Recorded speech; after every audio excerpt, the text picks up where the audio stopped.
पुंडलिकवरदार विठ्ठल श्री ज्ञानदेव तुकाराम, पंढरीनाथ भगवान की जय, माऊली ज्ञानेश्वर महाराज की जय, जगद्गुरु तुकाराम महाराज की जय, सद्गुरुनाथ भगवान की जय।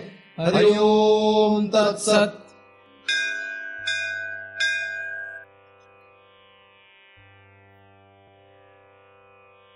ध्यानमूलं गुरुमूर्ति, पूजामूलं गुरुपदम, मंत्रमूलं गुरुर्वाक्यम, मुक्तिमूलं गुरुकृपा। ब्रह्मेवाहम अहम ब्रह्म न चाहम ब्रह्मणा पृथक, नाहम देहो न मे देहा केवलहम सनातन। या ठिकाणी आपण सर्वजण नेहमीप्रमाणे दृक् दृश्य विवेक या ग्रंथाचा अभ्यास करण्यासाठी एकत्रित जमलेलो आहोत। या ग्रंथाचा उद्देश हृदयातील सर्व संशय दूर करणे असा आहे। हृदयातील सर्व संशय दूर झाले तरच आपल्याला या दुस्तर असलेल्या भयानक असलेल्या संसारातून बाहेर पडता येणं शक्य आहे। परंतु ज्यांना कोणाला असं वाटतं की आपल्याला या संसार चक्रातून बाहेर पडायचंच नाहीये, त्यांच्यासाठी हा मार्ग अजिबात नाही।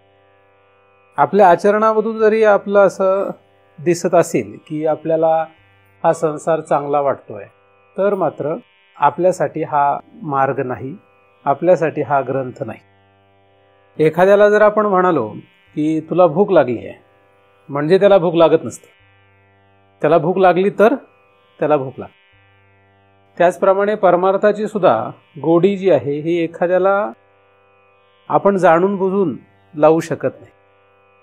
हा एक भाग आहे। दुसरा भाग असा आहे की एखादा जर आजार असेल तर तो आजार साधारणपणे माणसाला लक्षात येत नाही।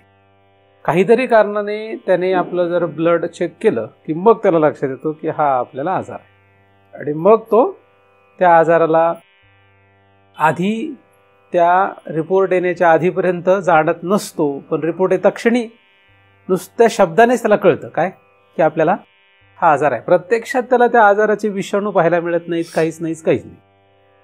पण फक्त डॉक्टरने सांगितलेल्या शब्दांवर, त्या कागदांवर लिहिलेल्या शब्दांवर तो विश्वास ठेवतो आणि तिथून पुढे मात्र तो घाबरून राहतो। कशाला?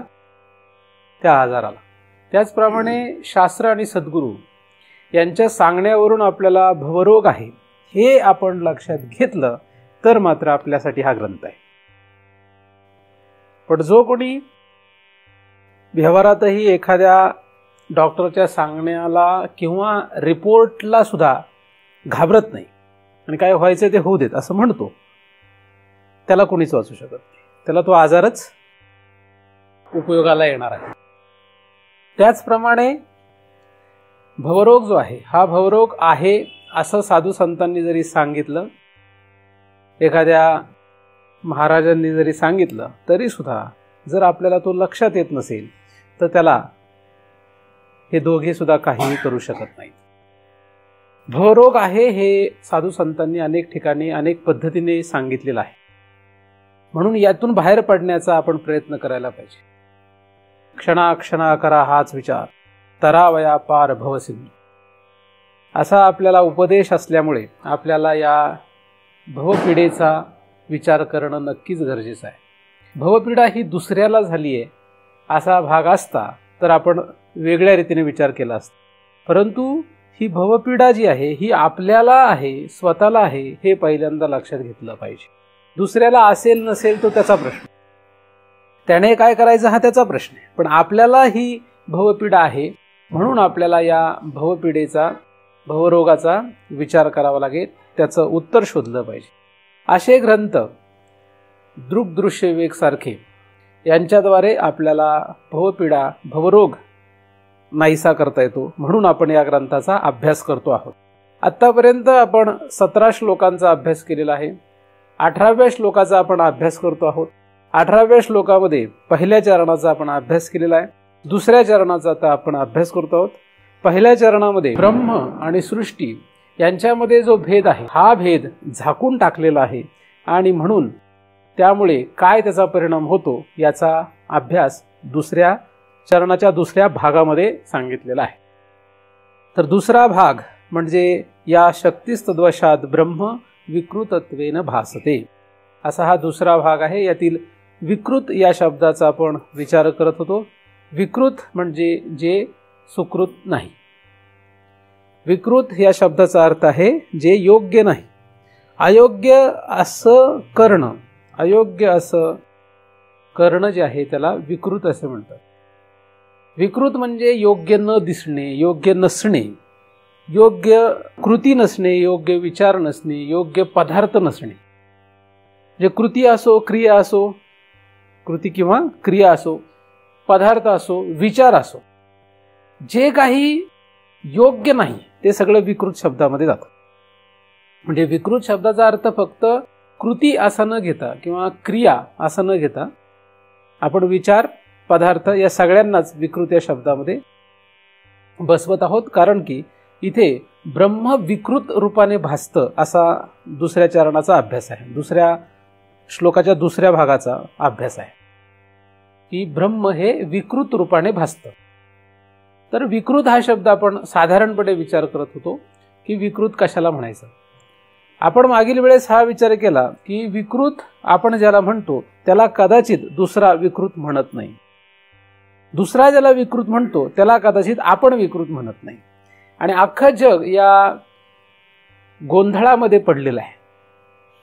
एक दुसऱ्याचं करणं, एक दुसऱ्याचे विचार, एक दुसऱ्याकडे असलेले पदार्थ हे विकृत आहेत असं सिद्ध करण्यासाठी किंवा तसं नाहीये हे सिद्ध करण्यासाठी लोक आपलं आयुष्य खर्ची घालतात. अख्खं आयुष्य आपण फक्त एकच काम करतोय की आपण जे करतोय ते विकृत नाही हे सिद्ध करत राहायचं. आपण जे विचार करतो, आपण जे पदार्थ बाळगतो हे विकृत या कक्षेत येतच नाहीत असं आपण जगाला दाखवत असतो. आणि दुसरा विकृत आहे असंही आपण सिद्ध करायचा प्रयत्न करतो. म्हणजे तो चुकीचा आहे आणि मी बरोबर आहे अशी साधारणपणे सर्वांची भूमिका असते. म्हणजे मी जे विचार करतो ते विकृत नाही, मी ज्या क्रिया करतो त्या विकृत नाही, पण तो जे करतोय, तो जे बोलतोय, तो जे वागतोय त्याचे सगळे विचार हे सगळे विकृतमध्ये, माझ्या नाही आहे असं साधारणपणे सगळ्यांकडेच आढळलं. आणि यासाठी आपण अनेक उदाहरणांचा विचार मागील वेळेस केलेला आहे. तर विकृत हा शब्द जो आहे, हा शब्द गुणांप्रमाणे जर आपण अभ्यासला तर जे लोक रजगुणात असतात त्यांना तमगुणाचं सगळं काही विकृत वाटतं. आणि कदाचित वेळ पडली तर सत्वगुणाचं सुद्धा त्यांना विकृत वाटतं. आता हे कसं काय? तर एखाद्याला जर नाटक, सिनेमा पाहायची हौस असेल तर त्याला कीर्तनाला लोक जातात हे पाहून चिड होते, चिडचिड तयार होते, राग येतो. असे पण काही लोक असतात. ते म्हणतात हे काय कीर्तन वगैरे लावलंय. म्हणजे कीर्तन हा सत्वगुणाचा विषय असला तरी सुद्धा हा रजगुणामध्ये असल्यामुळे किंवा तमगुणामध्ये असल्यामुळे त्याला सत्वगुणाची चिडचिड तयार होते. म्हणजे कीर्तन वगैरे हे सगळं थोतांड आहे असं तो सर्वांसमोर जरी बोलला नाही तरी गुप्तपणे बोलतो किंवा मनातल्या मनात तरी म्हणतोच म्हणतो. म्हणजे सत्वगुणांच्या पदार्थांना, सत्वगुणांच्या क्रियेंना हा रजगुणाचा किंवा तमगुणाचा मनुष्य थोतांड समजतो. शक्यतो जे रजगुणामध्ये नव्या दिशेने जाण्याचा विचार करतात, कारण रजगुण हा उत्पत्तीला कारण आहे. नवनवीन शोध लावायला हा रजगुण कारण आहे, कारण रजगुणाचा परिणामच उत्पत्ती असा आहे. म्हणून नवनवीन विषय समोर येणं हा मुळात रजगुणाचाच कारभार आहे.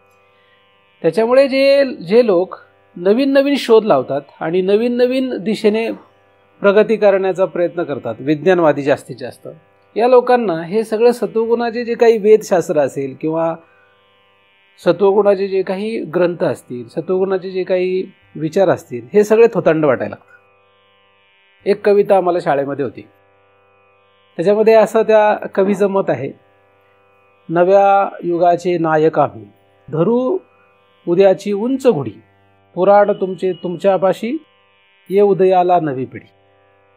मग पुढे तो कवी थांबत नाही, तो शहाणाच असल्यामुळे, शहाणा हा शब्द मी त्या कवीचं नाव सांगत नाही, पण तुमची पोथी बांधून ठेवून द्या असे त्यात पुढे एक चरण आहे. म्हणजे काय लोक करतील हे सांगता येत नाही.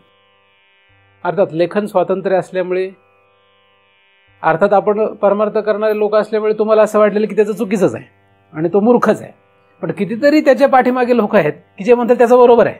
तुम्ही हे पोथ्या बिथ्या बांधून माळ्यावर टाकून द्या किंवा शक्य झाल्यात नदीतच टाकून द्या, काही गरज नाही त्याची. आणि असे महाराज असेल त्या महाराजांना नदीत बुडवा असंही म्हणते. तर रजगुणाचे आणि तमगुणाचे जे लोक असतील हे काय करणार आहे, सत्वगुणाच्या लोकांना विकृत असं म्हणणार आहे. त्यांच्या बोलण्याचा, त्यांच्या कृतीचा, त्यांच्याकडे वापरण्यात येणाऱ्या पदार्थांचा हे लोक विचारच करणार नाहीयेत. ते विकृत म्हणूनच त्यांना ठरवणार आहे. म्हणजे त्यांचं राहणं, त्यांचं बोलणं, त्यांचे कपडे, त्यांचे सगळं विकृत. हे काय आहे असं लोक म्हणतात. हे असलं कुठं असतं होय, असं जगतात काय, नाही का. म्हणजे भगवे कपडे, टक्कलच केलेला, शेंडीच ठेवलेली, नाही का, किंवा सफेद कपडे किंवा एक विशिष्ट प्रकारचा पेहराव, असं काहीही त्यांचं करणं असू देत, त्यांचं वागणं असू देत, त्यांचं बोलणं असू दे, त्यांनी वापरण्याचे पदार्थ असू दे, या सगळ्यांना हे रज आणि तमगुणातले लोक विकृतच म्हणतात. जास्तीत जास्त जितका जास्त रजगुणाचा आणि तमगुणाचा प्रभाव आहे तितके जास्त हे लोक त्याला विकृत समजणार आहेत. आणि एक वेळ अशी आली की या लोकांचं आपल्याला दर्शनही नको, म्हणजे यांचं तोंडही पाहायचं नाही आपल्याला, असं काही लोकांचं मत असतं. हे महाराज वगैरे हे असल्या गोष्टी हे असं अजिबात नको, त्यांचं तोंडही नको पाहिलं, अशी काहींची प्रवृत्ती असते. या लोकांकडे पाहिलं तर बरेच लोकांची त्यांची चिडचिड तयार होते. म्हणजे महाराज हे नाव जरी ऐकलं तरी काही काहींची चिडचिड तयार होते. आणि असे लोक मी प्रत्यक्षात अनेक पाहिलेले आहेत, खूप लोक पाहिले तसे. म्हणजे ग्रंथ, महाराज, त्यांचं आचरण, त्यांची कुठलीही कृती असू दे, चांगली असू दे, वाईट असू दे, काही असू दे, चांगला वाईटचा हा प्रश्न नाही आहे इथे, पण त्यांचं जे काही असेल ते विकृतच आहे असं या दोन लोकांचं मत असतं. मग आता तुम्ही जर या सत्वगुणाचे असाल, म्हणजे सत्वगुणाकडे झुकणारे असाल, तर तुम्हाला वाटेल की हे रजगुण आणि तमगुणवाले खरंच काय आहेत, ते विकृत आहेत.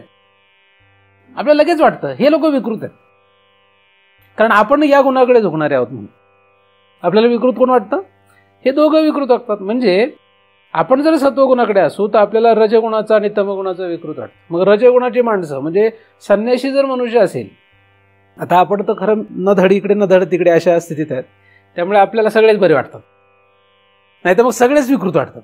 आपलं काय अडचण आहे, आपल्याला सगळेच विकृत वाटतात किंवा सगळेच बरे वाटतात, तर आपला फारच मोठा गोंधळ आहे. असो, तर जे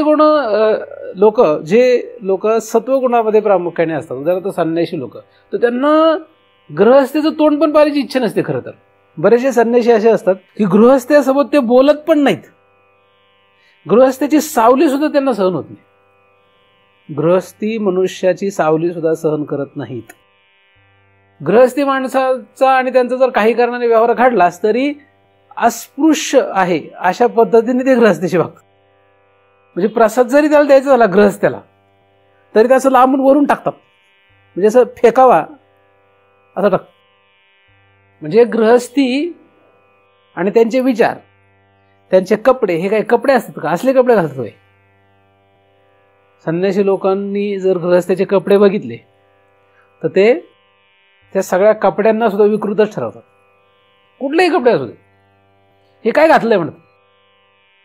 म्हणजे गृहस्थी मनुष्य असू देत, त्याचे सगळे पदार्थ असू देत, त्याचे सगळे विचार असू देत, त्याचे सगळे क्रिया असू देत, हे सगळ्याला संन्यासी लोक, जे पक्के संन्यासी असतात ते लोक तर अजिबात सावली पण सहन करत नाही. बरं, गृहस्थ्यांचं कुठलंच ते सहन करत नाही, काही सहन करत नाही. आता काही काही थोडेसे झुकलेले असतात रजगुणाकडे म्हणून ते जरा गृहस्थ्यांना सहन करतात असे म्हणतात, पण ते जरा थोडेसे झुकलेले असतात. गृहस्थ या आश्रमाकडे थोडेसे झुकलेले असतात म्हणून ते गृहस्थी नसतात, असतात संन्याशीच, पण इकडे थोडासा कल असल्यामुळे नकळत कळतपणे त्याच्यामुळे ते लोक गृहस्थ्याला एवढा विरोध करत नाहीत, एवढा तिटकारा करत नाहीत. मग तमगुणाची जर कोणी माणसं असतील तर याला तर हे काय करतील, तमगुणांचं तर ते अजिबात सहन होत नाही, त्यांना अजिबात नाव सुद्धा सहन होत नाही. त्यांचं कृती, त्यांचे विचार हे तर फार लांबची गोष्ट झाली. त्यांचा आहार हे सगळं तर फार म्हणजे फार दूर गेलं. म्हणजे अत्यंत सत्वगुणातला मनुष्य तमगुणाच्या माणसाला सहनच करू शकत नाही, उलटी होईल त्याला. मनुष्य पाहिला तरी ओकारी येईल असं होईल, इतकी परिस्थिती खराब. म्हणजे सत्वगुणाच्या माणसाला तमगुणाचा मनुष्य विकृत वाटतो आणि तमगुणाच्या माणसाला हे दोघंही विकृत वाटतात. जे तमगुणी असतात ते हे दोघांनाही विकृत समजतो. त्याला वाटतं हे काय नवरा बायको संसार आणि सगळं व्यवस्थित नीटनेटकं करायचं, हे काय त्याला करायचं असले फालतू धरणं. आपलं मस्तपैकी एन्जॉय करा, ह्या देशातून त्या देशात फिरा, इकडे फिरा तिकडे फिरा, मौज मजा करा, खा प्या मौज मजा करा. हे काय आपलं लावलंय. म्हणजे गृहस्थ्यांचं जे जगणं असतं ते कसं असतं, एका लाईनमध्ये असतं, म्हणजे एका विशिष्ट पद्धतीने चालतं. गृहस्थ्याचं जीवन कसं असतं, एकदम पायरी पायरीने ठरलेला व्यवहार असतो आणि धड चालतो एकदम. त्याच्यामध्ये असे काही फालतूगिरी असं काही नसतं. गृहस्थी कसं असतो, व्यवस्थित संसार करणारे लोक कसे असतात, एकदम व्यवस्थित जगतात. आणि तमगुणातले लोक असतात त्यांना असं वाटतं हे काय लावलं यांनी, असं कुठं जगणं असतं व्हय, खा प्या मौज मजा करा असं वाटतं. अर्थात आजकाल तमगुणाकडे जास्त झुकत असल्यामुळे रजगुणाचे लोक सुद्धा तमगुणाकडे गेल्यामुळे काय झालंय, त्यांना सगळ्यांनाच असं वाटतं खा प्या मौज मजा करा. पूर्वी असं नव्हतं. आताची परिस्थिती काय झाली आहे, आताची परिस्थिती सगळेच जास्तीत जास्त लोक इकडे झुकलेत, त्याच्यामुळे सगळेच असं समजतात की खा प्या मजा करा. पूर्वी असं नव्हतं. आता थोडीशी परिस्थिती बदलली, हा काळाचा महिमा आहे. तर तमगुणाच्या माणसाला हा रजगुणाचा मनुष्य चुकीचा वाटतो. जे अत्यंत तमगुणी असतात ते म्हणतात एक बायको 2 मुलं, हे असलं कुठं संसार, असलं कुठलं जगणं असतं, एक नवरा 1-2 मुलं असला कुठं संसार असतोय. ते म्हणजे असलं काही करायचं नाही आणि एका गावातच थोडी राहायचंय, एका ठिकाणीच थोडी राहायचंय, आपलं कुठे जगतभर फिरत राहायचं, इकडे तिकडे उन्हाडक्या करत राहायचे, असं त्यांचा तमगुणावाल्यांचा एक विषय असतो. कुठली आली आईन, कुठला आला बाप, कुठली बायकोन, कुठला नवरा, असं त्यांना काही नसतं. ते काही मानत नाही. गृहस्थेचं जे सगळं असं नियमात चालतं त्याला तमगुणातला मनुष्य मानतच नाही. अत्यंत निर्दयी प्रकार त्याचा असतो, निर्दयीपणा त्याच्यामध्ये आलेला असतो. बरेचसे तमगुणवाल्यांचे निर्दयीपणा आहे. मग स्वतःच्या इच्छेसाठी ते काहीही करू शकतात, काहीही. काय करतील सांगू शकत नाही. म्हणजे चोरी मारी खून काही करू शकतात. तुम्हाला जेवढे विचार करता येईल तेवढे सगळं करू शकतात ते तमगुणाचे. जितका तमगुणाचा कळस वाढत जातो तितकं काय होतं, हे लोक काहीही करू शकतात. त्यामुळे त्यांना हे रजगुणाची जी जनता आहे याविषयी तर तिटकारा असतोच. म्हणजे यांचं सगळं करणं त्यांना विकृत वाटतं. तर मग सत्वगुणामध्ये जगणाऱ्यांना ते काय म्हणतील, सत्वगुणाच्या माणसांच्या वर्तणुकीवर, त्यांच्या पदार्थांवर, त्यांच्या विचारांवर तमगुणाच्या माणसाच्या जर प्रतिक्रिया तुम्ही ऐकल्या तर तुम्ही सत्वगुणाचे असल्यामुळे तुम्ही कान बंद करून घ्याल. इतक्या भयानक प्रतिक्रिया असतात, इतकं भयानक बोलणं असतं की आपण ते शब्दच ऐकू शकत नाही, इतके भयानक बोलतात ते. कारण आपण इकडे थोडेसे सत्वगुणाकडे झुकलेले असल्यामुळे आपल्याला ते सहन होत नाही. पण जे त्याच्यासोबत जो दुसरा तमगुणाचा असतो त्याला फार आनंद होतो. ते दोघे खुश होऊन जातात की आपण फार मोठं काहीतरी पराक्रम केल्यासारखं त्यांना वाटतं. म्हणजे एखाद्या साधूला शिवी दिली, साधूच्या कृत्यावर जर एखाद्याने जर काहीतरी बोललं तर तमगुणाचा दुसरा व्यक्ती असतो त्याला असं वाटतं की आपण पराक्रमच केला काहीतरी. साधूला शिवी दिल्यानंतर त्यांना आनंद होतो. म्हणजे एखाद्या साधूने खूप प्रॉपर्टी गोळा करून ठेवली असेल तर तमगुणाचा मनुष्य काय करतो, त्याला प्रॉपर्टी जमा करायला जमलेलं नसतं म्हणून हा म्हणतो बघ हा साधू एका प्रॉपर्टी जमा करून बसलाय. मग त्याच्यावर इतके काय काय काय बोलतात, मग दुसरे त्याच्यासोबतचे खुश होऊन जातात. कारण हे सगळे तमगुणाचे असतात. तर अशा रीतीने साधू, मग तो ऐश्वर्यामध्ये असणारा असू देत नाहीतरी एकदम भिकारी असू देत, एकदमच फाटका साधू जरी असला त्यालाही काही सोडत नाहीत. म्हणजे असं नाही की याच्याकडे संपत्ती आहे म्हणून त्या साधूला त्यांनी पकडलंय, असं नाही. एकदम काही नसलेला भिकारी उघडा नागडा साधू जरी असला त्यालाही नावं ठेवतात, बघा हा उघडा नागडा फिरतो, मग ह्याला काही कपडे नाहीत का घालायला. तर अशा प्रकारे तमगुणाची माणसं जी त्यांना ना रजगुणाचे सहन होणार आहेत ना सत्वगुणाचे सहन. तसा हा 3 गुणामध्ये गोंधळ आहे. ज्या गुणात जो असतो त्याला त्याच्या विरुद्ध या 2 गुणातले, इतर 2 गुणातले लोक वाटतात. त्यांच्या क्रिया, त्यांचे विचार, त्यांचे वापरण्यात येणारे पदार्थ हे काय वाटतात, विकृत वाटतात. आहे की नाही? आणि आपण कसे आहोत, आपल्याला म्हणजे काही वर्ग असे असतात की ते कधी इकडे असतात, कधी इकडे असतात आणि कधी इकडे असतात. म्हणजे ते कधी रजगुणात येतात, कधी तमगुणात येतात आणि कधी सत्वगुणात येतात. असे पण लोक असतात. बरेचसे लोक याच्यातच असतात. त्यांचा कधी तम जागृत होईल सांगता येत नाही, कधी रजगुण जागृत होईल हे पण सांगता येत नाही, आणि कधी सत्वगुण जागृत होईल हे पण सांगता येत नाही. म्हणजे ते इकडून तिकडे पलटी मारत राहतात. असे पण वर्ग बरेचसे आहेत. तुम्ही कुठला पदार्थ वापरणार हे कशावर ठरलेलं आहे? तुमच्या गुणांवर ठरलेलं आहे. तुम्ही काय खाणार हे कशावर ठरलेलं आहे? गुणांवर ठरलेलं आहे. तुम्ही काय बोलणार हे कशावर ठरलंय? गुणांवर ठरलेलं आहे. तुमचे विचार, आचार, खाणं, कपडे, उठणं, बसणं, चालणं सगळं ज्या गुणांवर ठरलेलं आहे. कोणी कसं चालावं हे सुद्धा गुणांवर ठरलेलं आहे. कसं बसावं हे सुद्धा गुणांवर ठरलेलं आहे. म्हणजे पूर्वीच्या स्त्रिया जर बघितल्या असतात तर जेवणाला कशा बसायच्या माहिती आहे का? माहिती आहे का नाही? कशा बसायच्या? उदाहरण म्हणून सांगतो, तुम्ही राग नका येऊ देऊ. हां, कधीच नाही. कशा बसायच्या? एक पाय, हां हां, त्याचे काय कारण आहे त्याचा अभ्यास सांगत नाही आता, ते स्त्रियांना माहीत असेल. आता असं सापडणार, चुकूनच सापडेल. आणि पदर पूर्वी, आता नाही. आता चूक बरोबर नाही सांगत आहे मी, हे विकृत आहे का हे विकृत असं काही सांगत नाहीये. मी फक्त एक माहिती देतोय. नाही तर लोक म्हणतील हा बुरसट विचाराचा, जुन्या विचाराचा आलेला दिसतोय कोणीतरी. मी त्याचं काही सांगत नाही, मी फक्त फरक सांगतो. काय झालाय, काय झालाय फरक? वातावरणामध्ये जो गुणांचा परिणाम आहे त्याचा भाग येतो. होतं ते, त्याच्यात काही चूक बरोबरचा प्रश्न नाही. तर जसे गुण त्याप्रमाणे आपलं सगळं आचरण असणार आहे. आणि कोणाचं विकृत आहे आणि कोणाचंच विकृत नाहीये हे कोण ठरवणार? प्रत्येक जण ठरवणार. इथे बसलेला प्रत्येक जण तेच करतोय. आपल्याला जागा झाल्यापासून झोपेपर्यंत हेच काम आहे, दुसरं कामच नाही आपल्याकडे. काही आपल्याकडे काही काम आहे का दुसरं? काही काम नाही आपल्याकडे. आपलं कामच हे आहे की विकृत काय, जगाचं विकृत शोधत बसतो आपण.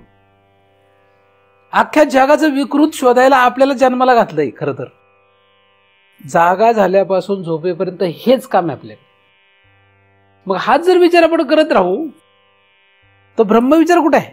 भगवंताचा विचार बाजूला गेला. आपल्याकडे वेळच नाहीये. विकृत जगाचं जर शोधू लागलो तर 3 गुणांचं जगत असल्यामुळे जगातला प्रत्येक पदार्थ विकृत आहे. काय?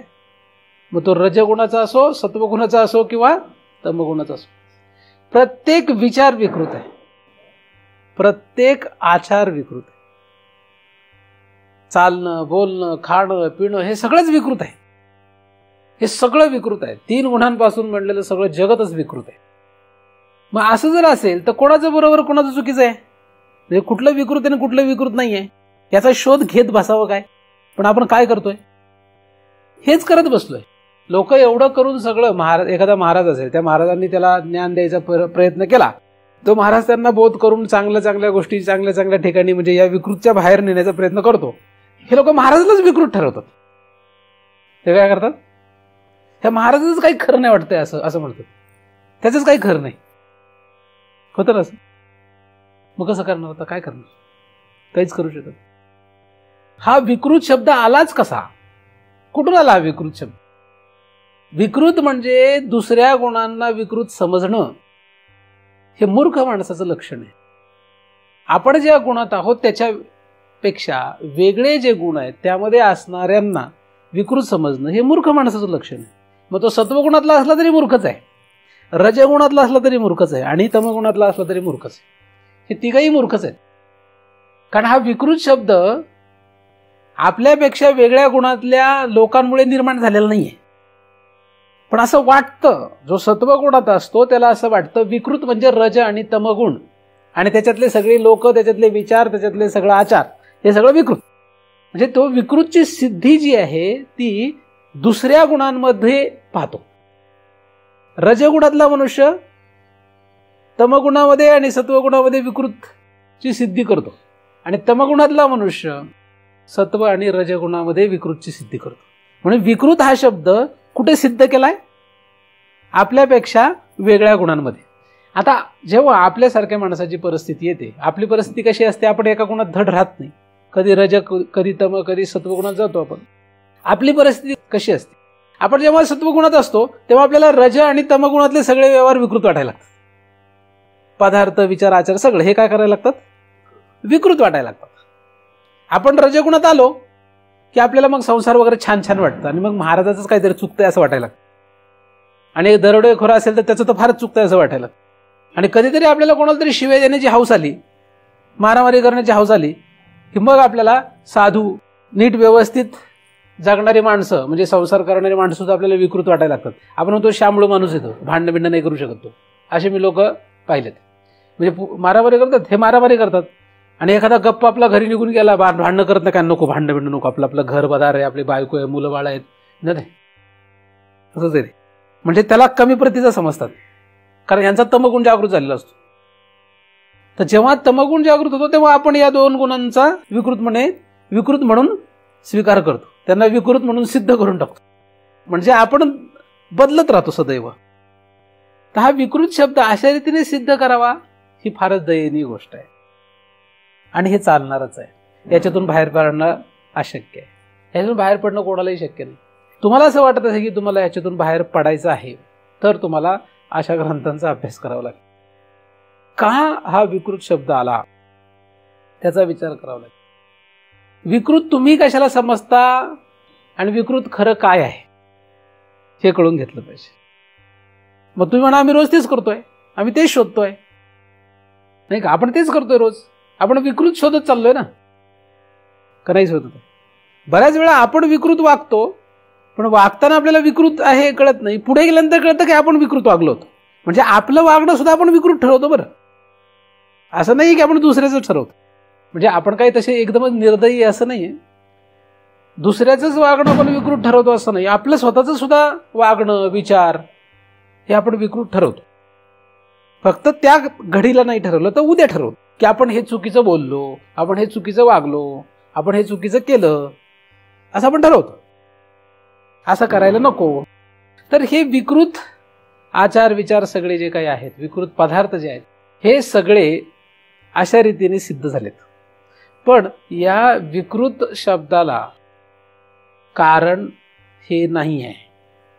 या विकृत शब्दाला कारण आहे ब्रह्म आणि सृष्टी यांच्यामध्ये असलेला भेद न कळणे.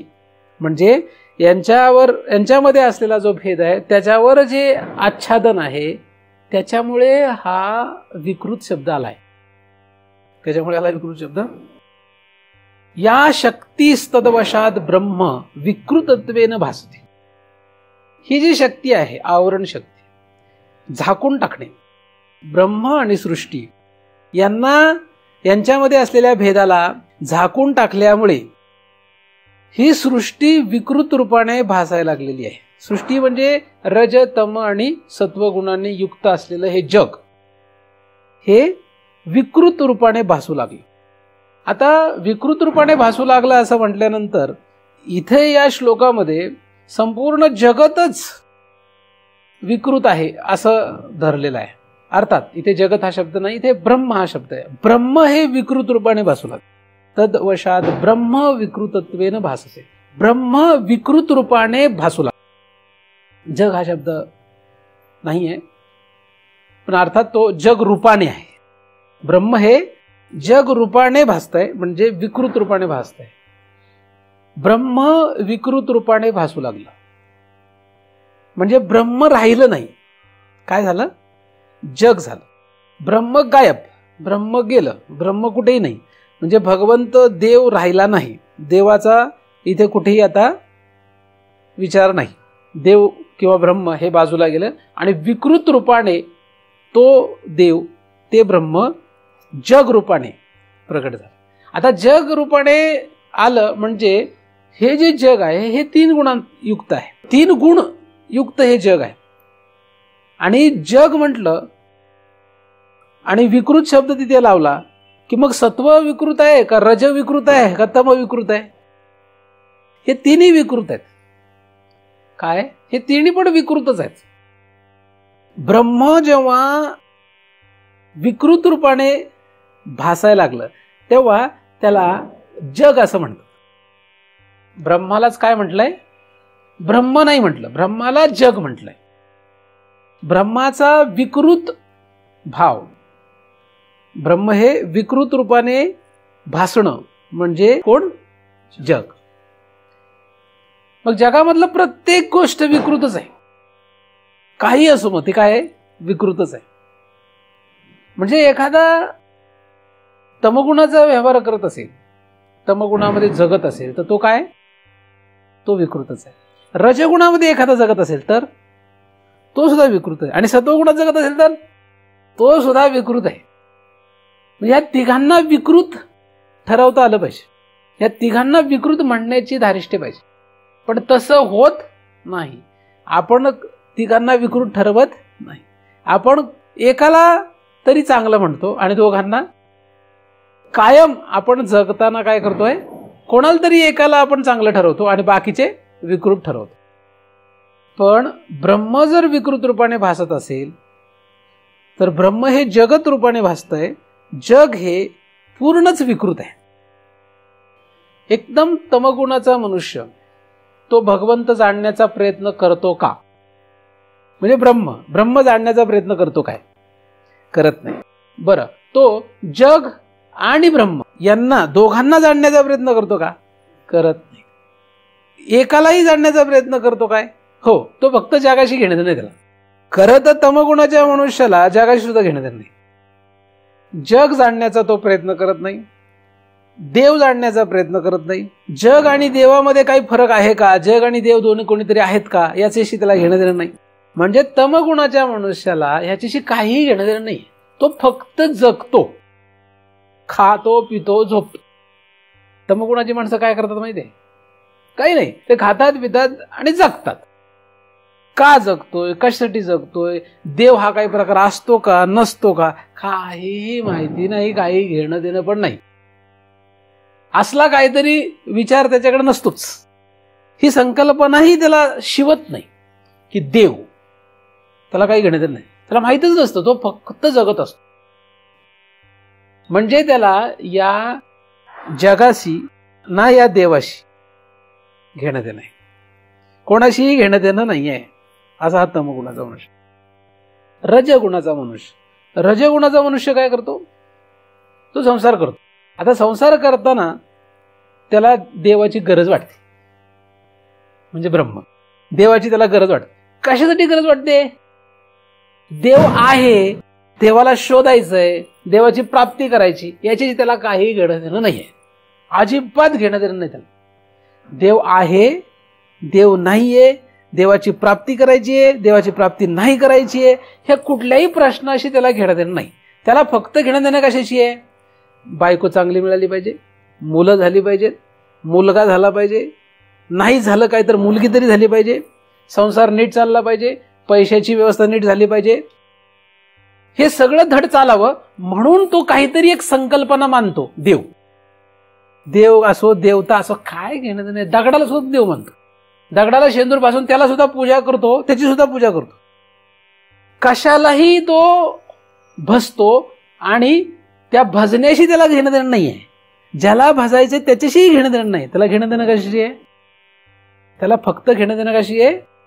स्वतःचे भोग, स्वतःचा संसार जो आहे तो धड कसा चालेल ह्याच्याशी त्याला घेणं देणं आहे. बाकी काही घेणं देणं नाही. त्याला जर म्हटलं अरे देव असा नसतो, तसा असतो, देवाला शोधू, हे करू, ते करू, ते म्हणतो काय डोक्याला त्रास करून घ्यायचे? तो त्याच्याशी काय घेणं देणं आपल्याला?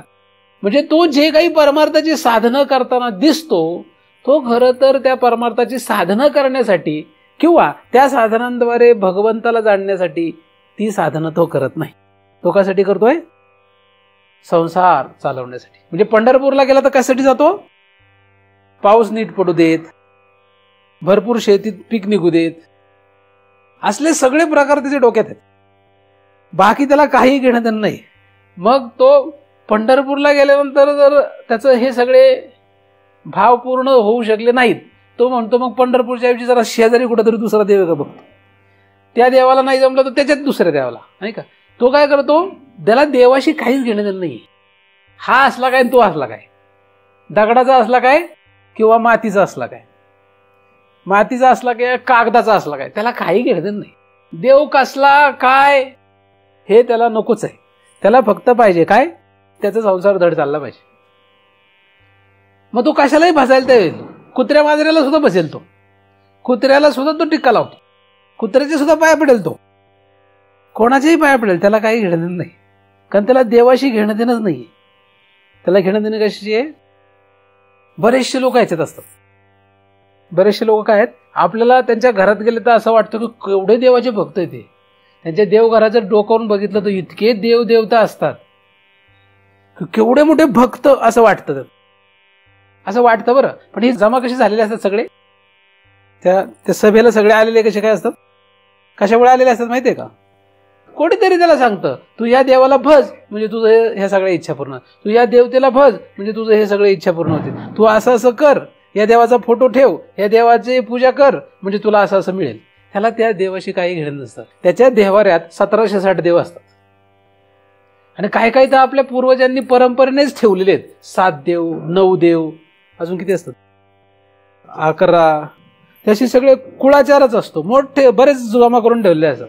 ते कोण कुठला देव त्याचा काही थांगपत्ता नाही, आपल्याला काहीच थांगपत्ता नाहीये, पण आलेत परंपरेने. म्हणून काही काहींच्या घरात पोराचं लग्नच त्याच्याशिवाय होत नाही.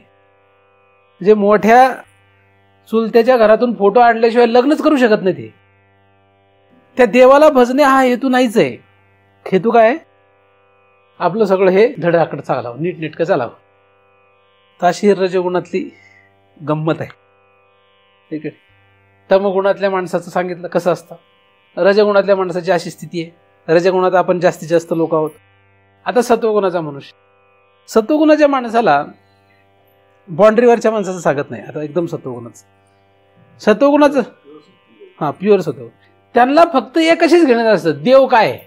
त्यांना घेण्यात काय असतं, देव शोधायचं. त्यांना देव शोधण्याच्या नादी लागलेत. मग देव कुठं असेल, इथं असेल का तिथे असेल, वैकुंठात असेल का स्वर्ग लोकात असेल, आत असेल का बाहेर असेल, वेगळा असेल का एकच असेल, व्यापक असेल का एक देशी असेल, असे त्याचं काय, त्याला एकच त्याच्याशी घेणं नाही. म्हणजे देव शोधायच्या पाठीमागे लागलाय. हा सुद्धा विकृतपणाच आहे. देवाला शोधायला जाणं हा विकृतपणा आहे. आता जरा थोडासा वेगळ्या पद्धतीने सांगतो म्हणजे विकृतपणा लक्षात येईल. आपणच आपल्याला शोधायला जाणे हा काय मूर्खपणा आहे का? नाहीये. राम देशपांडेने शोधायला निघाले. विकृतपणा आहे का चांगलापणा आहे? म्हणजे चांगली गोष्ट आहे का अयोग्य गोष्ट आहे? राम देशपांडे निघाले कुठे? राम देशपांडेने शोधायला. चुकीचं आहे का बरोबर आहे? चुकीचं आहे. तसं आपणच आपल्याला शोधायला निघालोय, ही काय चूक आहे. हा विकृतपणा आहे. पण हे सत्वगुणात जो मनुष्य असतो एकदम पक्का, तो ऐकेल का? तो ऐकेल का? म्हणजे ऐकणार नाही. तो म्हणजे याचं डोकं सरकलेलं आहे. तो ऐकणारच नाही. तो म्हणजे काहीतरी बरळू नकोस, देव असतो, मला त्याला शोधायचं आहे. मग त्याने ठरवलेलं असतं कुठे. त्याने कुठेतरी शास्त्रात कुठेतरी वाचले असतं देव वैकुंठात आहे. आहेत शास्त्रात प्रमाण असतात ना, शास्त्रात प्रमाण भरपूर आहेत. मग तो वैकुंठात आहे, इथं आहे, तिथे आहे, व्यापक आहे, एकदेशी आहे, हृदयात आहे. त्याला जिथे कुठे आहे असा बोध झालाय, तिथे तिथे तो शोधत बसतो. प्रत्येक या सत्वगुणांमध्ये राहणार एकदम प्युअर लोक आहेत बरे. म्हणजे प्युअर म्हणजे कशी, फक्त त्यांचा उद्देश एकच आहे, देव शोधायचा. चुकीचं बरोबर असं मी सांगत नाहीये. मी फक्त या तिघांचा अभ्यास सांगतोय. कोण बरोबर कोण चुकीचा हा विषय नाहीये. आता या तिघांच्या ज्याच्या बाजूने बोलेल त्याच्या दुसरी दोन ओरडणारच आहे माझ्यावर, नाही का?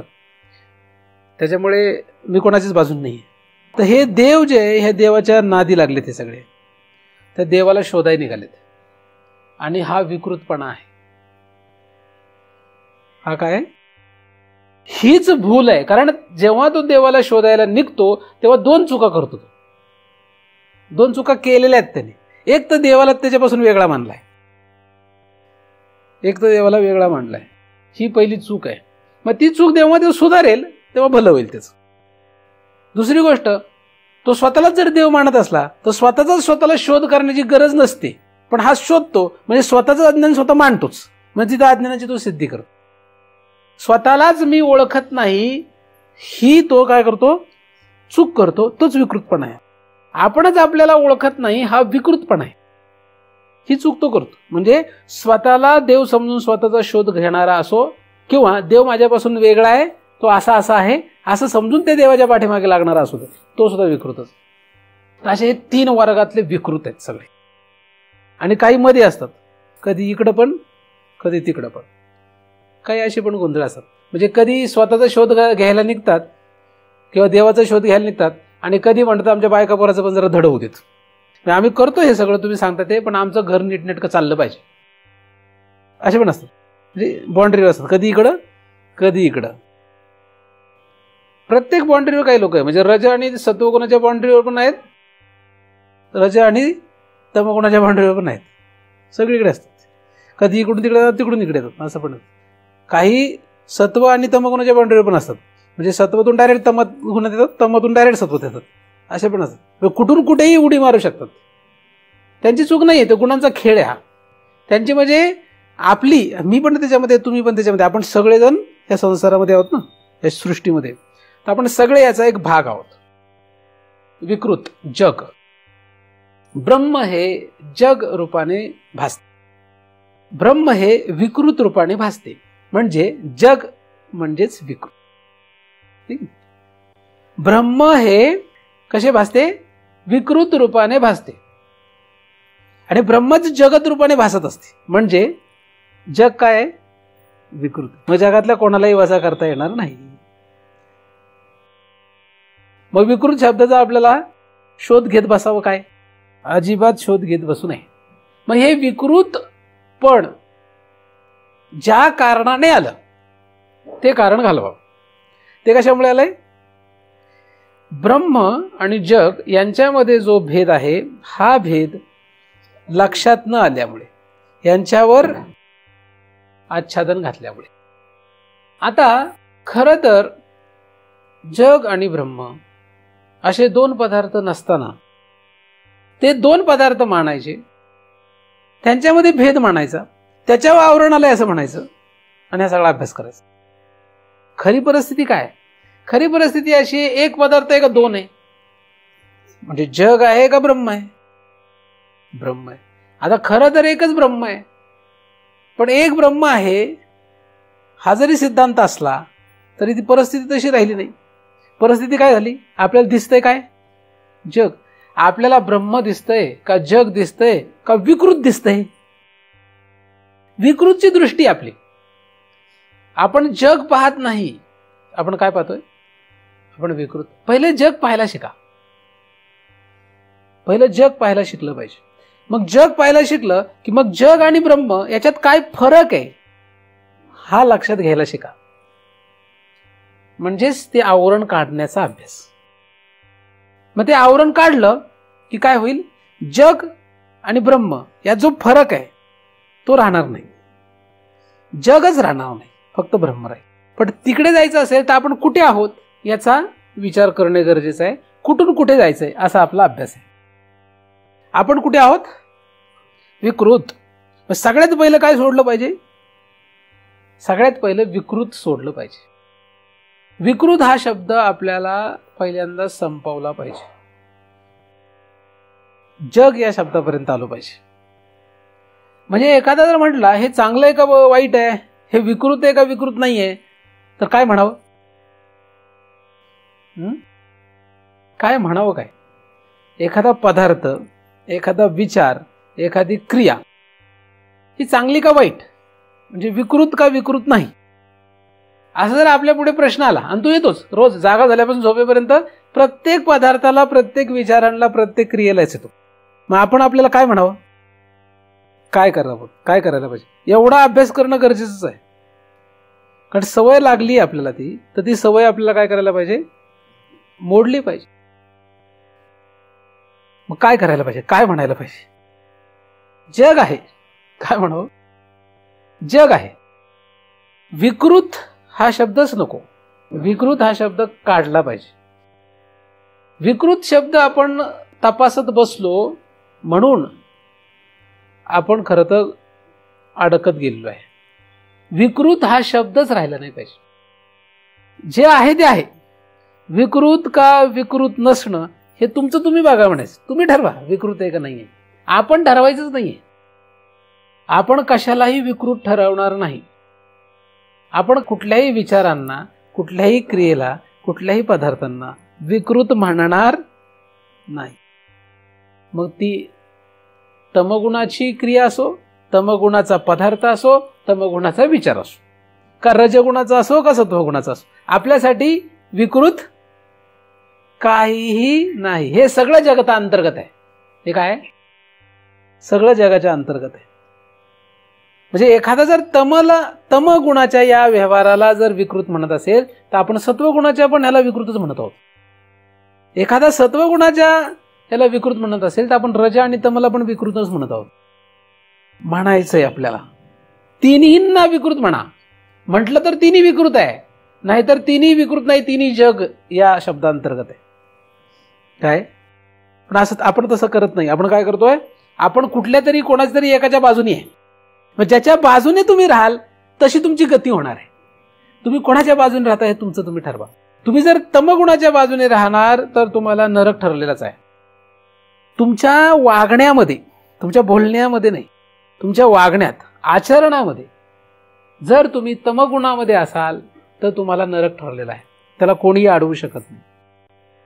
तुमचं वागणं जर रजगुणाचं असेल तर तुम्हाला मृत्यूलोक ठरलेला आहे.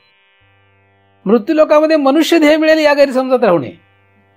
झाड झुडूप किडा मकोडा काहीतरी होईल, पण मृत्यूलोक ठरलेला आहे. काही होईल. आणि जर सत्वगुणाचा व्यवहार असेल, देव शोधायच्या नादी लागलेले असाल तर स्वर्गलोक प्राप्त होईल. उत्तम उत्तम लोकाची प्राप्ती होईल. म्हणजे आपल्याला काय फल मिळणार हे कशावर ठरलेलं आहे, आपल्या विकृत समजण्यावर आहे. आपण ज्याला विकृत समजतो त्याच्यात आपण न जाणे, म्हणजे आपण कशात तरी राहतोय, ज्याच्यात राहतो ते आपल्याला फल मिळेल. जर तुम्ही या तिघांनाही विकृत या शब्दामध्ये ठेवलंच नाही, फक्त जग आहे असं म्हटलं तरी चालेल, किंवा हे तिन्ही पण विकृतच आहे असं म्हटलं तरी चालेल. दुसरा एक भाग आहे त्याचा. काय, एक तर पहिल्यांदा आपल्याला विकृत, हे विकृत आहे, हे विकृत आहे, हे विकृत आणि हे विकृत नाही अशी सवय आहे. म्हणून काय करावं लागेल, तसं जर असेल तर तिन्ही पण विकृतच आहे हे लक्षात घ्या. तसं जर असेल, आपण जर याला विकृत म्हणत असू तर हे पण विकृत आहे, हे पण विकृतच आहे असं लक्षात घेतलं पाहिजे. नाहीतर हे तिन्ही विकृत नाही, हे विकृत नसून हे जग आहे. हे काय जग आहे, हे त्रिगुणात्मक जग आहे. विकृत किंवा विकृत नसणं याचा आम्ही विचार नाही करत. फक्त हे जग आहे, असं आहे, हा चालू आहे, ही अशी क्रिया आहे, ही चांगली वाईट आम्ही ठरवत नाही. ही चांगली वाईट ठरवत नाही, ती चांगली वाईट होत असते. हे चांगलं आहे, हे वाईट आहे, हे पाप आहे, हे पुण्य आहे, हे धर्म आहे, अधर्म आहे, हे आम्ही तपासत बसत नाही. याच्या नादी आम्ही लागत नाही. याच्या नादी लागल्यामुळे तर वाटोळ झालंय आजपर्यंत. हे चांगलं, हे वाईट, हे पाप, हे पुण्य, हे धर्म अधर्म, हे सगळं आपण तपासत बसलो म्हणूनच आपण गटांगळ्या खातोय. हे धर्मशास्त्राला लक्षात येणं शक्य नाही. विकृत हा शब्द जर ह्या तिघांना वापरता आला तर वापरा, एकाला कोणाला वापरू नका. एकाला कोणाला तरी विकृत म्हणणं हा गुन्हा आहे. 3 लेकरं आहेत, आई कोणाला विकृत समजते? खरी आई असेल, खरी आई आहे. 3 लेकरं आहेत, एक सत्वगुणाचं, एक रजगुणाचं, एक तमगुणाचं आहे. आता 3 लेकरं, त्या आईसाठी कोट विकृत आहे. आईसाठी कोणी विकृत नसतं का असतं? म्हणजे आईची दृष्टी आली पाहिजे. जग आहे, सत्व रजतम आहे. भगवंताला नरक लोक तिटकारा येण्यासारखा आहे काय? भगवंत जो आहे तो मायबाप आहे, त्या भगवंतापासून हे जग तयार झालंय. मग या जगाच्या अंतर्गत स्वर्गलोक, मृत्यूलोक, पाताळलोक आहे. भगवंत या स्वर्गलोकालाच फक्त जवळ करतो, आणि फार झालं तर तो भक्त इथे मृत्यूलोकात राहतात म्हणून मृत्यूलोकाला जवळ करतो, पण पाताळ लोकाला अजिबात जवळ करत नाही. असं आहे काय? पाताळ लोक म्हणजे नरक लोक सुद्धा त्याच्या सत्तेवर जगलाय. एका भगवंताच्या सत्तेवरच 3 लोक आहेत. मग त्याच्यासाठी 3 लोक त्या आईच्या हृदयासारखे आहेत. त्याच्यासाठी आईचं हृदय जसं आहे तसंच त्याचं हृदय. त्याच्यासाठी हे 3 लोक त्या आईला जसे हे 3 लेकरं असावीत तसं आहे. म्हणून आईला जशी 3 लेकरं समान, जरी ती 3 गुणांची असली तरी, असं असतं ना, पण असतं का नाही बघ. पण आई जर एकाच गुणाच्या बाजूने गेली तर ती आई म्हणता येईल काय?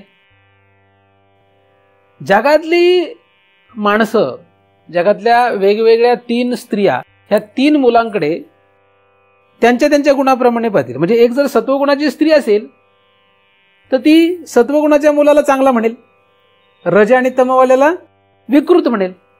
रजगुणाची स्त्री असेल तर रजगुणाच्या मुलाला चांगला म्हणेल, सत्वगुणाच्या आणि तमगुणाच्या मुलाला चांगला म्हणणार नाही, त्यांना विकृत म्हणेल. आणि तमगुणाची स्त्री असेल तर तमगुणाच्या मुलाला चांगला म्हणेल, रज आणि सत्वगुणाच्या मुलाला चांगला म्हणणार नाही, त्यांना विकृत म्हणेल. म्हणजे जगातल्या 3 स्त्रियांनी या 3 मुलांकडे जर बघितलं तर त्या त्या गुणाप्रमाणे ते पण. पण आई मात्र काय करेल? 4थी स्त्री आई आहे, ही काय करते? ही मात्र ह्या तिघांनाही कशी पाहते? समान गुणाने पाहते. समान लक्षण, समान गुण. तिच्यासाठी हे 3 गुण भिन्न नाही, 3 गुण सारखेच आहेत. फक्त एकच विषय आहे तिच्याकडे, हे आपला मुलगा आहे, ही आपली मुलं आहेत. रज तमळ सत्व हा प्रकारच तिला माहित नाही, ती तिच्याकडे लक्ष पण देत. ती फक्त पाहते ही आपली मुलं आहे. आणि म्हणून तिच्यासाठी विकृत कोणीच नाही, विकृत तिच्यासाठी कोणीच नसतं. जग जे आहे हे जग अशा रीतीने जर आपल्याला पाहता आलं, तुम्ही म्हणाल नाही आम्हाला, आम्ही पाहणार ना, आम्हाला हे सत्वगुणाचं चांगलं वाटतंय. तुम्ही हट्ट घेऊन बसा, माझं काही बिघडत नाही, माझं काही बिघडणार नाही. एखादा म्हणतो नाही आम्ही फक्त रजोगुणाचंच घेऊन बसणार. ठीक आहे, तू हट्ट धरून बसा, आमचं काही बिघडत नाही. तुम्हाला ज्या गुणांना विकृत म्हणायचंय त्यांना म्हणत बसा. तुम्हाला ज्याला विकृत नाही समजायचंय त्याला नका समजू, फिरत राहा, तुला कोणी अडवलेलं नाही. आणि हे एवढंच करणं खूप अवघड आहे. ब्रह्म ही फार लांबची गोष्ट आहे. आधी एवढंच करा, आधी काय करा? एवढंच करा. अख्ख्या जगाला हा नियम लावणं फार अवघड आहे. स्वतःला तरी लावा कमीत कमी आधी. पण तुम्ही स्वतःला हा नियम लावायला लागले की बाकीचे जमा होतील ना, ते थोडी ऐकणार आहेत. ते म्हणतील तुम्ही विकृत आहात. अहो तुम्ही काही केलं तरी जग म्हणणार आहे विकृत आहे म्हणून. तुम्ही भगवे कपडे घातले तरी तुम्हाला विकृत म्हणणारे लोक आहेत, बरोबर आहे का नाही म्हणणार? तुम्ही भगवे कपडे घातले तर तुम्हाला विकृत म्हणणारे लोक असतील का नसतील? असतील. तुम्ही पॅन्ट शर्ट घातले तर विकृत म्हणणारे लोक असतील का नाही? असतील. आणि तुम्ही अर्धनग्न फिरायला लागले तर विकृत म्हणणारे लोक असतील का नसतील? नसतील. तुम्ही कसंही राहा, तुम्ही कसेही राहा, तुम्हाला विकृत म्हणणारे लोक आहे. तुम्ही फक्त सात्विक आहार घ्या, तुम्हाला विकृत म्हणणारे लोक असतील का नाही? तुम्ही राजसी आहार घ्या, विकृत म्हणणारे लोक असतील. तुम्ही तामसी आहार घ्या, विकृत म्हणणारे लोक असतील. म्हणजे तुम्ही कसंही राहा, कसंही खा, कसंही वागा, कसंही बोला, काही विचार ठेवा, तुम्हाला विकृत समजणारे लोक जगात असणारच. मग आता तुम्ही काय करायचं हे तुम्ही ठरवा. काय करायचं हे तुम्ही ठरवा. अंगात जर बळ राहायचं असेल, जगाला सत्व रजतम या गुणांना तिन्हींना विकृत ठरवण्याचं जर बळ पाहिजे असेल तर त्यासाठी हा सत्वगुण मात्र उपयोगाला येतो. रज आणि तम एवढे उपयोगाला येत नाही. म्हणून साधू संत सत्वगुणावर जरा जास्त भर देतात, एवढा फक्त आहे. पण याचा अर्थ तो सत्वगुण म्हणजे आपल्याला विकृतमध्ये ठरवता येत नाही असं नाही आहे. हे नक्कीच आहे की सत्वगुण जो आहे या सत्वगुणाचा उपयोग तिन्ही गुणांना विकृत ठरवण्यासाठी सगळ्यात जास्त होतो. म्हणून सत्वगुणाला साधू संतांनी जास्त किंमत दिली आहे. पण सत्वगुणामध्ये गुंतण्याला साधू संतांनी कधीही परवानगी दिलेली नाही. आणि असं असल्यामुळेच अशी पण आपल्याला उदाहरणं सापडतील की तमगुणातून एकदमच गुणातीत झालेले आहेत. अशी अनेक उदाहरणं सापडतील. रजगुणातून सुद्धा एकदम गुणातीत झालेले लोक सापडतील. पण सत्वगुणातून गुणातीत होणाऱ्यांची संख्या जास्त आहे, म्हणून सत्वगुणाला किंमत आहे, बाकी काही कारण नाही. असं समजू नका की सत्वगुणामध्ये राहण्याला किंमत आहे, सत्वगुणामध्ये भगवंताची प्राप्ती आहे असं समजू नका. सत्वगुणाने स्वर्ग मिळतो. सत्वगुणाच्या पलीकडे जावं लागतं, त्याला शुद्ध सत्व म्हणतात. शुद्ध सत्व हे सत्वगुणाच्या पलीकडे, सत्वगुणात नाही. शुद्ध सत्व जे आहे याचं गुणगान ज्ञानदेवांनी ज्ञानेश्वरीत बऱ्याच ठिकाणी गायलेलं आहे. आणि त्याचा नीट अभ्यास करा म्हणजे मी काय म्हणतोय तुम्हाला लक्षात येईल. ज्ञानदेवांनी या शुद्ध सत्वाचा अभ्यास सांगितलेला आहे. तर तमगुण, एखादा खूप तमगुणी असला तरी गुणातीत होऊ शकतो.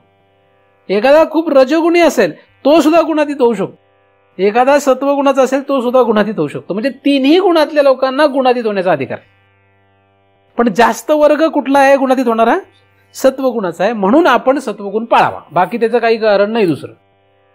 पण एखादा म्हटलं नाही मी रजगुणात राहूनच गुणातीत होण्याचा प्रयत्न करीन, कर, काही हरकत नाही, कर, पण कर. म्हणजे रजगुणातच राहून तिन्ही गुणांना समसमान पाहण्याचं दृष्टी आण. म्हणजे तुझ्याकडे बायको असू देत, मुलं असू देत, तुझा संसार एकदम व्यवस्थित असू देत, हे सगळंच असताना तू तिन्ही गुणांच्या सगळ्या क्रिया, विचार, पदार्थांना विकृत न म्हणण्याचा प्रयत्न कर. आणि म्हटलास तर तिघांना विकृत म्हणायचा प्रयत्न कर, तर तू गुणातीत होशील. लक्षात. आणि हाच नियम तमगुणात राहणाऱ्या माणसासाठी सुद्धा आहे. म्हणजे एकदम तामसी कृत्य करतोय, तामसी वागतो, तामसी बोलतो, तामसी खातो, सगळं तामसी आहे त्याचं, त्याने सुद्धा हा प्रयत्न केला तर तो सुद्धा गुणातीत होईल. असं म्हणून तुम्ही तमगुणात जाऊ नका की नाही आता तो पण होतोय तर मग आपल्याला काय हरकत. आपण जिथे आहोत तिथून पुढे जा. आपण जिथे नाही तिथे जाण्याचा प्रयत्न करू नका. आपण आता इथे पुण्यामध्ये आहोत तर पुण्यातून आपल्याला कसं जायचंय एखाद्या ठिकाणी हे ठरवलं पाहिजे. आता आपण जिथे नाही तिथे जाऊन मग त्या ठिकाणी जाण्याचा का प्रयत्न करावा, नाही का? आपल्याला समजा इथून जायचंय अमेरिकेला, तर पुण्यातून अमेरिकेला जायचं तर पुण्यातून अमेरिकेला कसं जायचं हाच विचार करायला पाहिजे. हा विचार नाही करायला पाहिजे की मी जपानला जाईन आणि मग जपानमधून अमेरिकेला कसं जायचं, हा विचार करू नये. आपण आता जर पुण्यात आहोत म्हणजे भारतात आहोत तर भारतातून अमेरिकेला कसं जायचं हा विचार करावा, का जपानला जाऊन अमेरिकेत जाण्याचा विचार करावा. त्याच नियमाप्रमाणे आपण ज्या गुणात आहोत त्या गुणांमधून गुणातीत कसं व्हायचं याचा विचार करायला पाहिजे. आणि ते गुणातीत गुणातीत ठिकाणी जायचं असेल, त्या विचाराकडे जायचं असेल तर काय करावं लागेल, विकृत आपल्याला जी शोधण्याची सवय पडली ती पहिली बंद केली पाहिजे. सगळ्यात पहिली ती बंद कोणासाठी करायची आहे? स्वतःसाठी. पण स्वतःसाठी किती अडचण येते हे तुम्हाला प्रत्येक क्षणाला लक्षात येईल की आपण जर ठरवलं हा नियम स्वतःला लावायचा तर इतकं अवघड आहे, फारच अवघड आहे, फार धारिष्ट लागतं अंगावर. आणि जगाला लावणं तर फार लांबची गोष्ट आहे. पहिलं स्वतःला लावावं, दुसरं श्रीगुरूला लावावं. म्हणजे स्वतःचं सत्व, रज आणि तमगुणांचं वागणं, बोलणं, खाणं, पिणं जे जे काही असेल हे सगळं विकृत नाहीच या वर्गापर्यंत आणलं पाहिजे, विकृतमध्ये नाही येते. आणि मग सद्गुरूचं सुद्धा याच ठिकाणापर्यंत नेता आलं पाहिजे. हे दोघांचं जरी तुम्ही केलं तरी आपलं काम होऊन जातं. काय केलं पाहिजे? या दोघांचं जरी आपला निर्णय लावता आला म्हणजे देव जे करतो ते काय असतं? चांगलंच असतं. पण लोक देव करतात त्याच्या सुद्धा दोष काढतात. शहाण्याने काय करावं? देव जे करतो ते काय? ते सगळं बरोबर आहे. म्हणजे देवाच्या कुठल्याही करणं विकृत. देवाने नरक लोक तयार केला तर चुकला का देव? मग स्वर्ग लोक निर्माण करून चुकला का? अशी लोक आहेत की या देवाने जे हे 3 लोक निर्माण केले त्याच्या 3ही लोकात चुका काढतात. ते त्यांच्या गुणावर अवलंबून आहे. ज्यांना स्वर्ग लोक मिळणारीची शक्यता दाट नाहीये, अजिबातच नाहीये, कमी आहे, मिळणारच नाही स्वर्ग, असे लोक स्वर्गाला नावं ठेवतात. जे लोक रजगुणात असतात त्यांना संसार म्हणजे मृत्यूलोक चांगला वाटतो, ते नरक लोकाला नाव ठेवतात किंवा स्वर्ग लोकाला नाव ठेवतात. स्वर्गातले लोक मृत्यू लोकाला आणि नरक लोकाला नाव ठेवतात. तर अशा रीतीने वेगवेगळ्या लोकाला नावं ठेवतात. म्हणजे हे विकृत आहे असं समजतात. देवाने काही विकृती केलेली नाही. देव कुठलीही विकृती करत नाही. समष्टीने देवाने कुठलीही विकृती निर्माण केलेली नाही. म्हणून नरक लोक सुद्धा विकृत नाहीये. काय आहे वाटतो, पण देवाने निर्माण केलेला असल्यामुळे, देवाच्याच कक्षेत असल्यामुळे हा नरक लोक सुद्धा तो सुद्धा विकृत नाहीये. म्हणजे कुठलंच विकृत नाही. देवाचं वागणं, एखादा अवतार असतो देव, तर त्याचं कुठलं वागणं विकृत असतं? लोक त्याचं वागण्यातलं हे त्याचं चुकलंच बरं, रामाने हेच करायला नव्हतं पाहिजे, रामाचं हे वागणं विकृत आहे असे लोक म्हणतात. कुठलं वागणं विकृत आहे रामाचं? विकृत आहे ना, माहिती आहे तुम्हाला विकृत. मला म्हणजे जगाला, तुम्ही जगाच्या प्रतिनिधी म्हणून बोलताय, तुमचं मत नाही ते, पण जगाचं मत आहे की रामाने सीतेला वनात पाठवलं. हे काय केलं? चुकलाच राम. इथं राम चुकला का नाही? महा चूक आहे, मोठी चूक केली. रामाला एवढं कळे ना, एवढा मोठा महापुरुष पण चुकला. आणि असं कोण सांगतंय? हा रोज चुका करतोय. याने सीतेला म्हणजे याच्या बायकोला वनात पाठवली नाही, पण ह्याचं आचरण असं आहे की रोजच वनातच आहे. ती वनात असल्यासारखीच आहे, कारण हा रोज तिला वनात जे दुःख असेल ते देतो त्याला, नाही का? म्हणजे आणि हा म्हणतो काय, रामाने सीतेला वनात पाठवली, ही काय केली? चूकच केली. असं एक तरी देव सोडलाय का लोकांनी? एक तरी देव, एक तरी महाराज जगामध्ये लोकांनी सोडलाय का? की सगळी लोक म्हटली चांगलाय, म्हणजे विकृत अजिबातच कुठंच विकृती दिसत नाही. असा एक तरी अवतार सांगा, असा एक तरी महाराज सांगा या जगामध्ये आज तागायत झालेले आहे? कुठलाही सांगा तुम्ही, तुम्हाला माहिती असलेलं सांगा की याला कोणीच नावं ठेवणार नाही असं सांगा. लोकांनी सुळाव चढवलेत. अजून काय करायचं? त्यांनी सुळाव चढवलेत, फाशी दिलेत, पाण्यात बुडवून मारलेत. अजून काय करायला पाहिजे?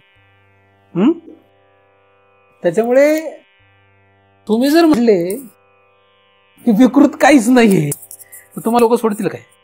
तुम्हाला म्हणजे मला, बरं, कारण तुम्ही म्हणण्याची डेअरिंग करतील का नाही मला माहित नाही, पण मी आता जरा केली तरी खरी, नाही का? त्यामुळे तुम्हाला सोडतील का? मग मला सोडतील काय? नाही सोडणार. कोण सोडणार नाही. नरक लोक हा सुद्धा भगवंताचं एक अंग आहे. कारण विश्वरूप दर्शनामध्ये जर बघितलं तर अत्यंत क्रूर, अत्यंत घोर असं रूप आहे भगवंताचं. तो सगळ्या नरकाचा भाग आहे.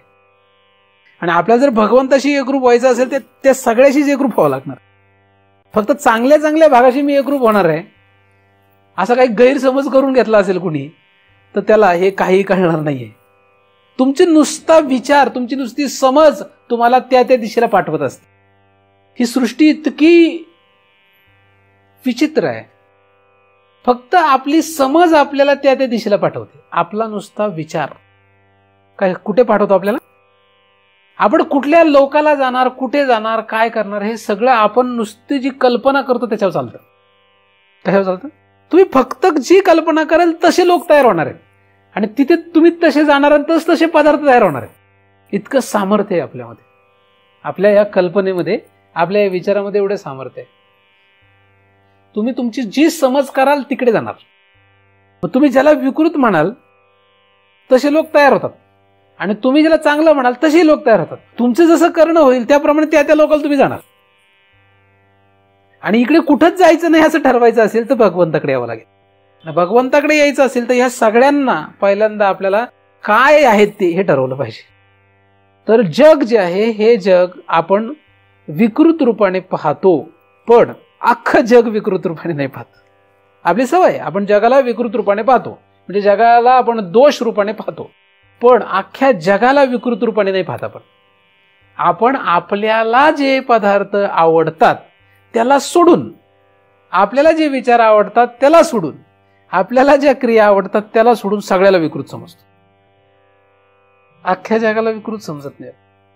विकृत समजायचंच ना तर मग सगळ्याला समज. पहिल्यांदा हे तरी करायला पाहिजे. सगळंच विकृत आहे. काय विकृत नाहीये? काय विकृत नाहीये? पण आपलं सगळं विकृत वाटत, दुसऱ्याचं सगळं विकृत वाटत, असं चालत नाही. तर विकृत समजायचंय तर काय समजावं? सगळंच विकृत समजा. आणि आपण शहाणे आहोत असं समजलं तर विकृत सगळंच म्हणजे आपण पण विकृत आहे. आपण सगळं विकृत जेव्हा म्हणतोय तेव्हा फक्त साधू संतांना विकृत म्हणू नका. मग जे देव शोधायच्या नादी लागले ते विकृत आहेत असं समजले ना, आपण जे करतो ते काय? मग आपलं पण विकृत समजायचं तर एकाला विकृत नाही समजायचं, सगळ्यालाच विकृत समजायचं. संपूर्ण जग हे विकृत आहे. कारण आपण तसं म्हणत नाहीये म्हणून ते म्हणा पहिलं. त्यामुळे कोणीही काही म्हटला तर विकृतच आहे. आपलं सगळं करणं विकृत आहे. जागा झाल्यापासून झोपेपर्यंत जे जे आपण करतो हे विकृत आहे. आपलं झोपणं सुद्धा विकृत आहे. आपलं जागं होणं सुद्धा विकृत आहे. स्वप्नात जाणं जागृतीनं हे विकृत आहे. कारण ओवीमध्ये असं सांगितलं आहे की स्वप्न आणि जागृतीत जर आला नसता तर ब्रह्मभाव तयार झाला असता. मग आपण स्वप्नात आणि जागृतीत येतो म्हणजे विकृत नाही का? नाही का? साचची पडती विरा जरी न येता स्वप्न जागरा तरी ब्रह्मभाव हा साचोकारा म्हणू येती. मग आपण जर सुषुप्तीतून इकडे जागृतीत स्वप्नात आलो ही चूक झाली. मग सुषुप्तीतून स्वप्नात किंवा जागृतीत येऊन आपण काहीही केलं तरी काय झालं? विकृतच आहे. जगातला कोण असा आहे की जो जागृतीत येत नाही? उत्कृष्ट मध्ये उत्कृष्ट कर्म करणारा आणि नीच मधलं नीच कर्म करणारा हे दोघंही जागृतीतच आलेत. म्हणजे ब्रह्मभाव सोडलाय म्हणून तिकडे आलेत. म्हणजे जागृतीत येणं हा जर ब्रह्मभाव सोडणे असेल तर विकृत सगळ्यांच. मग कोण विकृत नाहीये? म्हणून रामाने सीतेला वनवासात पाठवली. तिच्या लोकांच्या सांगण्यामुळे असा करुणामय प्रसंग आणला. आणि मग जर राम विकृत असेल तर आपणही विकृतच आहोत. नाही का? लोकांनी कोणालाही सोडलेलं नाही हे लक्षात ठेवा. त्यामुळे जग चांगलं नाही. जग जे आहे हे सगळीच विकृत आहे. मग साधूला नावं ठेवणारा सुद्धा विकृत आहे आणि साधू जे संसाऱ्यांना नावं ठेवतात ते साधू सुद्धा विकृतच. मग साधू असो का संसारी असो, संसारी असो का अत्यंत नालायक माणूस असो, हे सगळेच विकृत आहेत. पण फक्त विकृतपणाला त्यांचा गुण वेगळा आहे. याच्या विकृतीला तमगुण आहे, याच्या विकृतीला रजगुण आहे आणि याच्या विकृतीला सत्वगुण आहे. पण आहे तिघही विकृतच. आहे तिघही विकृत. म्हणजे एखादा भजन करतो तर तो कशामुळे करतो? विकृती आहे त्याची. ती सत्वगुणाच्या विकृतीमुळे तो भजन करतोय. असं जर त्याला तुम्ही जाऊन म्हटले तर तो विकृतपणा दाखवेल. मग एखाद्याला जर जाऊन म्हटले की तू जे लग्न केलं आणि मुलं बाळ आहेत तुला, हे विकृतीचं लक्षण आहे, असं जर म्हटले तर तो तुम्हाला लगेच चहा देईल, लाडू देईल, फराळ देईल खायला. देईल का? देणार नाही. आणि एखाद्या मारामारी करणाऱ्या चोरी करणाऱ्या माणसाला म्हटलं तू विकृत आहेस तर तो तरी तुम्हाला म्हणेल हा चांगला आहे, बरोबर मी चोर आहे बरं, आणि तू चांगला बोलतोयस, मला आवडलं तुझं बोलणं, असं म्हणेल. मारामारी करणाऱ्या माणसाला सुद्धा तू चुकीचा आहे असं म्हणलेलं आवडत नाही बरं. शिवे देणाऱ्या माणसाला जरी म्हटलं की अरे तू चुकीचा आहे तर तो आपल्याला अजून 2 शिवे देईल. मग त्याला राग येतो की आपण त्याला विकृत म्हटलं. तर अशा रीतीने विकृत कोणालाही म्हटलेलं आवडत नाही, खपत नाही. म्हणून आपण कोणालाच विकृत म्हणू नये. म्हणजे कोणी असलं तरी आपण त्याला म्हणावं, काय म्हणावं? मनातल्या मनात म्हणावं, काय विकृतच आहेस. कुठं म्हणावं? मनातल्या मनात म्हणावं विकृतच आहेस. आणि मग तोंडाने काय बोलायचं ते बोला. तोंडाने म्हणा चांगलाच आहेस, काय चोरी करतो जबरदस्त, नंबर 1 उत्कृष्ट चोर आहेस तू. मारामारी करत असेल त्याला म्हणजे काय मारामारी करतो, अजून 2 लोकांना हाण. जाऊ नका म्हणायला, पण वेळ आलीच तर मग जाऊन असं शोधू नका की कोण मारामारी करतंय आणि मारामारी करणाऱ्यांना जाऊन मग त्याला पकडून तू छान मारामारी करतोस मार असं म्हणू नका. म्हणजे आ बैल मुझे मार असं नको. नाही तर मग एखादा संन्यासी साधू शोधला आणि त्याला जाऊन त्याला जर म्हटलं तू फार छान काम करतोयस तर त्याला तो म्हणून तुला कोणी सांगितलं उद्योग करायला. एखादा साधू आपला बसलाय ध्यानाला आणि त्याला जागा केला, हलवलं आणि त्याला म्हटलं मस्त तू ध्यान करतोयस, तो शाप देईल का नाही? मग म्हणून त्याला तो जर आपला ध्यानाला बसलाय तर बसू देत. हा मारामारी करतोय तर करू देत. हा आपला संसार करतोय तर करू देत. हे तिघही, जो ध्यानाला बसलाय तोही विकृतच आहे, जो नवरा बायको असा संसार करतोय तोही विकृतच आहे, आणि जो हाणामारी करतोय तोही विकृतच आहे. तिघांकडे फक्त बघा आणि मनातल्या मनात म्हणा तिघही विकृत आहे. आणि आपण या तिघांपैकीच कुठेतरी आहोत. आपण कुठे आहोत? आपण या तिघांपैकी कुठेतरी आहोत. इथे आहोत किंवा इथे आहोत किंवा इथे आहोत, म्हणजे आपण सुद्धा विकृतच आहोत. आता हा विकृतपणा घालवायचा आहे. आपण काही शहाणे आहोत असं नाहीये, आपण सुद्धा विकृतच आहोत. म्हणून पण आपल्याला असं वाटतं मीच शहाणा आहे. आपल्याला काय वाटतं? मीच शहाणा आहे. हा गैरसमज काढा. आपण विकृत या वर्गातच आहोत. कितीही उत्कृष्ट जरी आपण जगात वागायचा प्रयत्न केला तरी, म्हणजे भगवे कपडे घातले तरी विकृतच आहोत. हे भगवे कपडे घालणाऱ्याला लक्षात यावं. आपण बायकापुराचा संसार करत असो तर तो सुद्धा विकृतचपणा आहे आपला, हे लक्षात घ्यावं. आणि चोऱ्या माऱ्या करत असो तरी तो विकृतपणाचा हे आपल्याला लक्षात यावं. आणि बाकीचे सगळे विकृत आणि मीच शहाणा हा भाव काढून टाकावा. आपण चुकीचं आहोत हे आपल्याला लक्षात आलं की आपोमत लीनता येते. आपण शहाणा आहोत असं म्हटलं की आपोमत गर्व येतो, अभिमान येतो, अहंकार येतो, मीच शहाणा आहे. आपण चुकीचं आहोत, आपण विकृत आहोत हे जर लक्षात घेतलं तर आपोमत लीनता येईल अंगामध्ये, आपोमत म्लान चेहरा होईल. काय होईल? आपोमत होईल का नाही होणार? पण मी शहाणा आहे असं समजलं तर मग काय होईल? मग आपला एकदम छाती फुगेल. मग असं वाटेल की आता मी जगामध्ये माझ्यासारखं कोण आहे असं वाटायला लागेल. तर आपण काय आहोत? विकृत आहोत. जग अख्खं काय? विकृत आहे. का झालं असं? जग हे विकृत का झालं? ब्रह्म विकृत रूपाने भासलंय.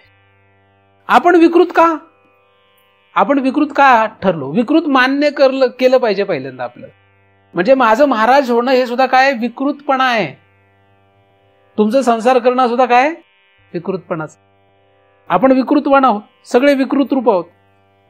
हे विकृत रूप आपलं काय झालं? का झालो आपण विकृत असे? आपण विकृत झालो, आपण ब्रह्म होतो पण विकृत झालो. का झालो? त्याचं कारण दिलेलंच आहे, आवरण शक्ती. आवरण शक्तीमुळे आपण विकृत झालोय. आवरण शक्तीमुळे जर आपण विकृत झालो असेल तर ती आवरण शक्ती आपल्याला संपवायला पाहिजे. ते आवरण घालवलं, त्यासाठी प्रयत्न करायला पाहिजे. आहोत विकृत सगळेच. म्हणून मोठ्यातला मोठा महाराज आणि मूर्खातला मूर्ख मनुष्य हे सगळेच विकृत आहेत. सगळ्यांनी हा प्रयत्न करायला पाहिजे की हा विकृतपणा कसा जाईल. त्यासाठी आपण काय करायला पाहिजे? प्रयत्न करायला पाहिजे. ब्रह्म विकृत रूपाने भासलेला आहे, आपण विकृत रूपाने भासलेलो आहोत. मग हा विकृतपणा आपला कसा नष्ट होईल यासाठी आपल्याला जे करायला लागेल ते करा.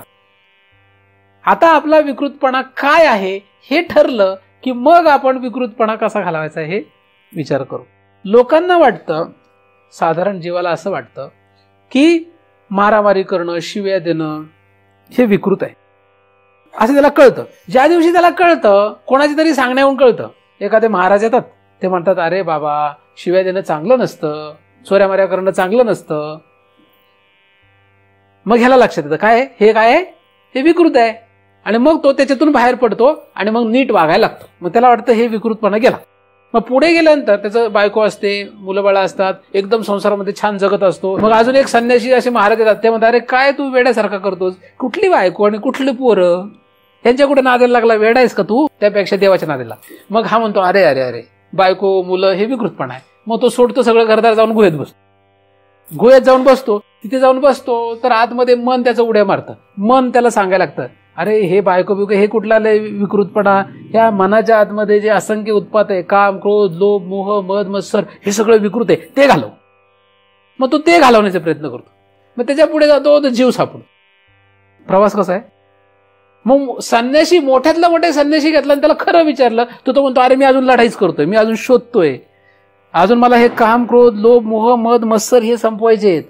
एखादा त्याच्या पुढे गेलेला असेल तर तो विचार करतो नाही मला ही अविद्या अजून काय हे लक्षात घ्यायचे. एखादा त्याच्या पुढे गेला तर तो विचार करतो मला विश्वरूप भगवंताचं कसं दिसेल याचा मी विचार करतो.